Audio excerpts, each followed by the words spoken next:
This is exam review semester 1, grade 8 in physics. In this review, we're going to study about the forces, types of forces, how do you represent them, and the characteristics of the forces. The topics covered in the exam are chapter 4, only one chapter, chapter 4, mechanical actions and forces. You study from pages 58 till 81. You have to study the notes and applications on the physics copybook, and you have to study all the physics worksheets, including the exam review worksheet. Question 1, Ala, start please.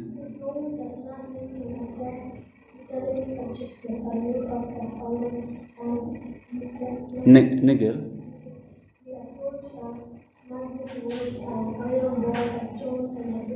So iron is attracted by a magnet. So when we approach, the iron ball is attached to a thread or a rope, is connected to a south pole. When you approach the magnet of the iron ball, it will be attracted to the iron ball.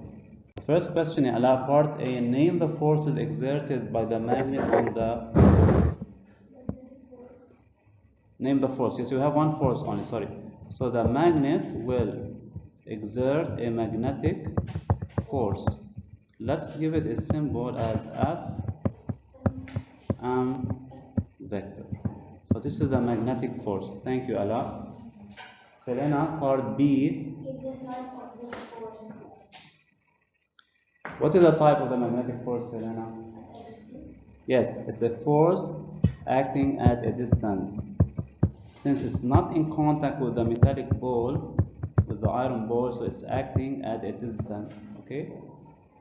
Dana, part C. Name the other two forces acting on the ball. Know the type of each force. Weight to tension. So weight symbolized as W vector. What is its type?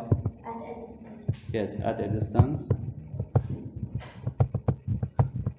What is the other force? Tension. Yes, tension. What is the type of the force? Contact. Contact force. Thank you, Dana. Hassan, part D. Specify the line of action, direction, sense, and point of application. Let's start with the weight. What is the point of application of weight? Center of the ball. Yes, center of the ball, or we call the center of gravity. So, point of application, center of object or ball. What is the sense? Downward. Yes, sense downwards. And the direction is vertical. Yes, direction is vertical.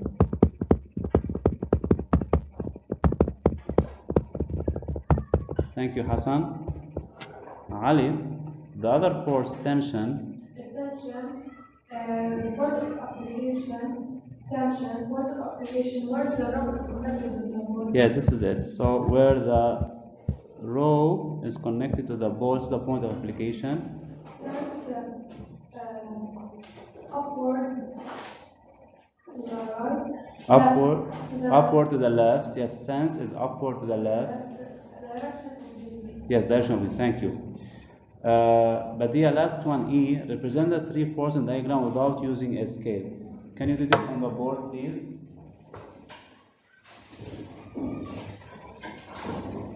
Yeah, you have the figure. So do the representation. This is the tension.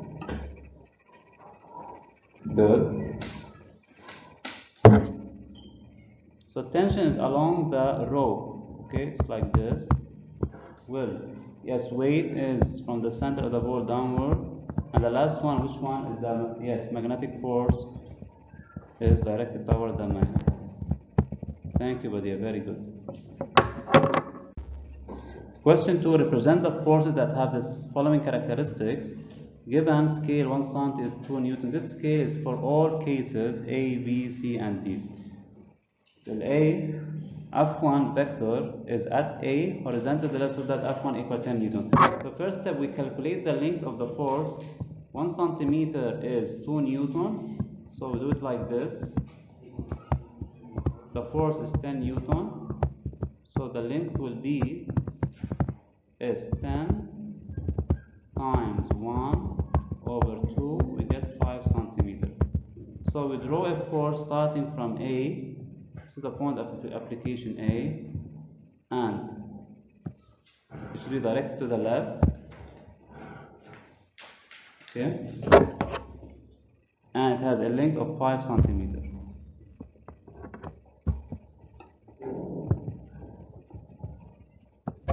So it should be like this. So this is F1. With F2 at B vertically downward such that F2 equal 5 Newton. So the same idea, 5 times 1 over 2, we get 2.5 centimeters. So it should be vertically downward. So if this is B, you draw it vertically downward with 2.5 centimeters. With F3, inclined by 60 degrees with horizontal upward to the rest of the F3 equals 60 Newton. So we find strength per 6 times 1 over 2, we get 3 centimeters. Now it's making 60 degrees, so if this is the horizontal and this is O, the point of application, so it should be like making angle 60. This is angle 60 with the horizontal. Last one, 8 times 1 over 2, we get 4 centimeters. It's making angle 30 degrees downward to the left. So if this is the horizontal, it's downward like this to the left. So this is F4, and it's making angle 30 degrees.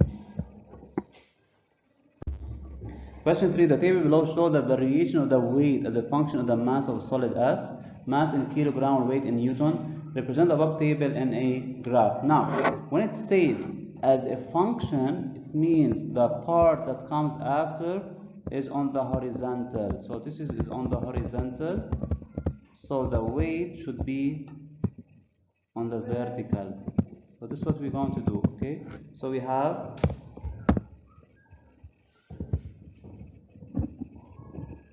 this is the should be the mass in kilogram, and this should be, yes. Then we divide the axis centimeter by centimeter.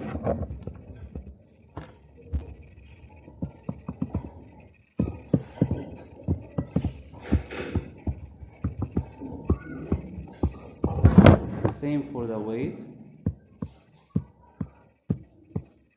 So each one is centimeter. Now we're going to use the scale. 1 centimeter is 0.1 kilogram. So the first one is 0.1. 0.2. Yes, followed by 0.2, 0.3, and so on. And 0.6. Now this one, each cent is 1 Newton. So 1, 2, 3, 4, 5, 6, 7.